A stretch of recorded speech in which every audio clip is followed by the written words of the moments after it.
The Rime of the Ancient Mariner, is a poem written by Samuel Taylor Coleridge. Published in 1798 as part of Coleridge's and William Wordsworth's collaborative work, Lyrical Ballads. The poem is one of the most famous and frequently anthologized works in English literature. Below is a summary of the main events in the poem. Part I. The Wedding Guest and the Ancient Mariner. The poem begins with a wedding guest who is on his way to attend a wedding celebration. He is stopped by an ancient mariner, an old and weathered sailor, who compels the wedding guest to listen to his tale. The ancient mariner begins his story by recounting how his ship set sail from England to the south. They encountered an albatross, a bird considered an omen of good luck.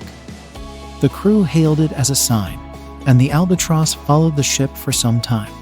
Part II. The killing of the albatross. However, the mariner, in a fit of irrationality, inexplicably shoots and kills the albatross with his crossbow.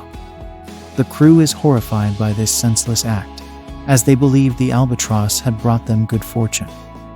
The ship is then surrounded by an eerie calm and mist, and the crew blames the mariner for their dire situation. Part III. The crew's fate. As punishment for his deed, the crew forces the mariner to wear the dead albatross around his neck.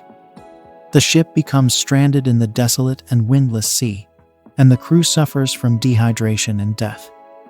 The mariner, however, is strangely sustained despite the harsh conditions. Part IV. The arrival of the specter ship. The mariner spots a ghostly ship approaching, manned by death and a mysterious woman named Life and Death. They cast dice for the souls of the crew, and Life and Death wins the mariner's soul, while death takes the rest of the crew. Part V. The mariner's lonely existence. The mariner is left alone on the lifeless ship, surrounded by the corpses of his crewmates. Despite being surrounded by water, he is tormented by intense thirst.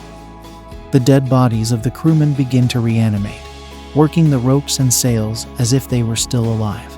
Part VI. The redemption of the mariner.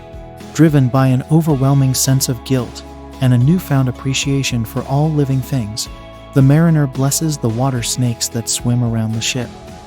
Suddenly, a change occurs. The albatross falls from his neck, and a breeze begins to blow. The ship starts to move, and the mariner is filled with a sense of gratitude and humility. Part VII. The mariner's mission. The mariner is compelled to tell his tale to those he meets as a form of penance.